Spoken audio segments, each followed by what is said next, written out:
jingle will be in my head now for a while, right? I'll be going down the road driving, having that earworm going on. Oh, Lana, again, there it is. Thank you, it was fun though. So, last week I wasn't here. You had Reverend Lynn Odell last week, and Reverend Lynn Odell is in charge of credentialing, meaning that every minister that becomes ordained goes through the licensing process. She has to okay. And last week, she talked about looking at ageism and how do we create anew. And this week, the title of the talk is Girl Power. It's not a new thing.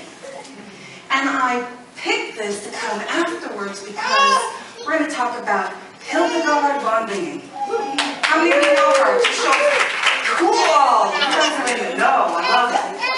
And I really think that it meant a lot for us as we look at age and Hildegard, because she did some really cool stuff later in life. I'm just going to pause for a minute. There's childcare downstairs in case you're wondering. Oh, I'm sorry, babies. Thank you. So, in my previous life, I'm going to call it before church, PC. Before church, I really thought women empowerment started kind of around the temperance movement. You know, those women who were like protesting their spouses drinking a lot and then being abusive, which then kind of segued into the suffragette movement. But what I found out while I was in seminary, that there were lots of trailblazers before then, such as Joan of Arc, right? Visionary, trailblazer, leader. Catherine the Great. When you look at that, what she did for that country, and the expansiveness of that country. And then I heard about Hildegard, and I hadn't heard about Hildegard until I was in seminary. Like, who's this Hildegard person? And I've come to find out that she is she just recently became a saint in 2012. And she was a visionary. She was born in 1098, and she died in 1179. And she was born the 10th child of a noble family. It said that her father was a knight. And as the 10th child, she was given as a tithe to the church. So she knew from very early on that she was going to go into service for the church. At 8 years old, she is given to the monastery, and she starts her education. And there was this wonderful holy lady that was there, and her name was Jutta, J-U-T-T-A, Jutta. And she helped her with classes and so forth, and learning things. What's interesting is that Hildegard had visions. From the time she was 3 years old, she had visions. And she thought that was the norm. And then as she's talking with Jutta, she realizes, oh, not everybody does that. And so she really didn't share her visions after that. But Jutta was really impressed by these visions, and she thought they were really powerful. So she would just tell Jutta, and they kind of had this alliance on what was happening.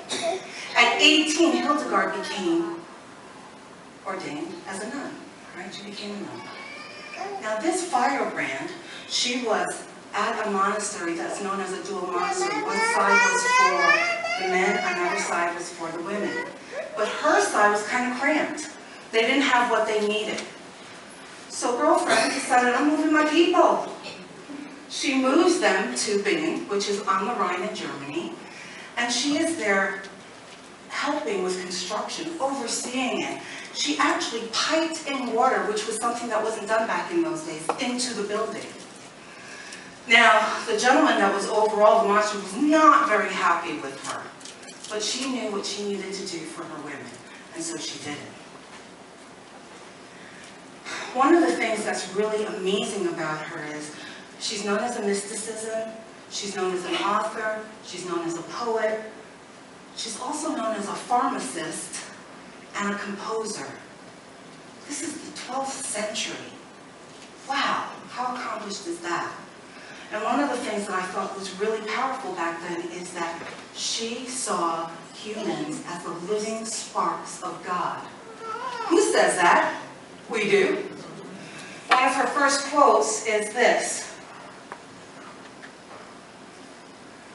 She says, we cannot, oops, nope. Yeah. Okay. We cannot live in a world that is not our own, in a world that is interpreted for us by others. An interpreted world is not a home. Part of the terror is to take back our own listening, to use our own voice, to see our own light. We are talking about this in 2017.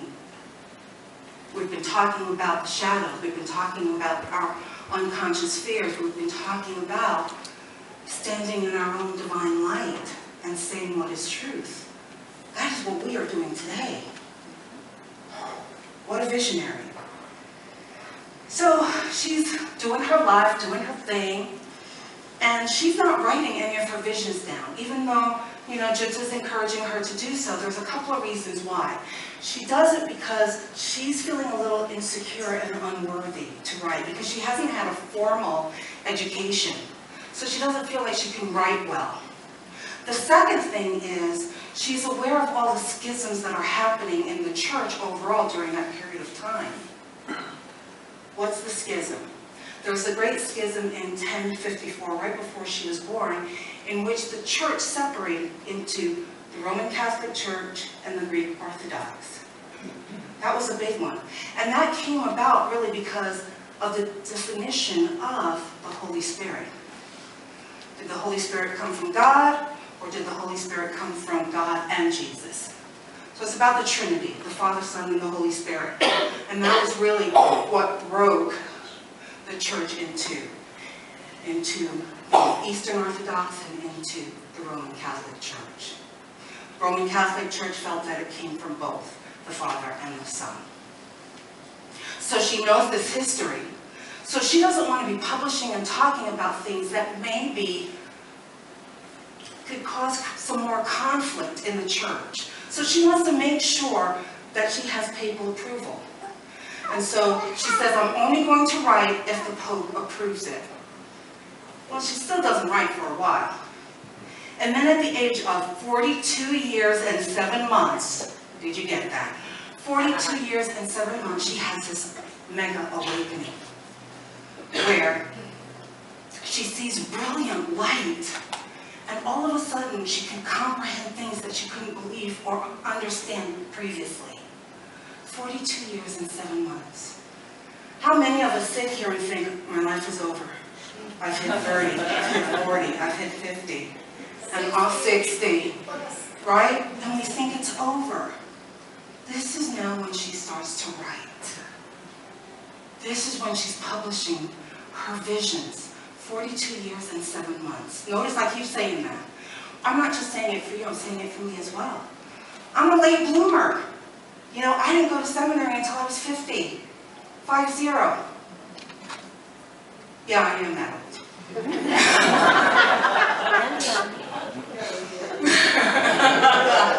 I am that old. So, here she is. She's writing these visions down. She starts to write. She's writing about theology. She starts touring and preaching. A woman starts touring and preaching in the Catholic Church. And she takes it upon herself to say, the spiritual leaders who are doing spiritual abuse, she calls them on it. She rebukes them. Because this is a time in the church history where indulgences were sold. In case you don't know what indulgences were things that family members could purchase to ensure that their loved one got to heaven. And so that was an abuse at that time. So she's calling it out. She's seeing light. She's knowing truth. She's calling it out. That's who she is. That's who she's meant to be. Powerful. Here's a second quote. Humanity, take a good look at yourself. Inside, you've got heaven and earth and all of creation. you're a world. Everything is hidden in you.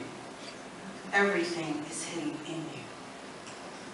What she's writing about or written about applies to us today.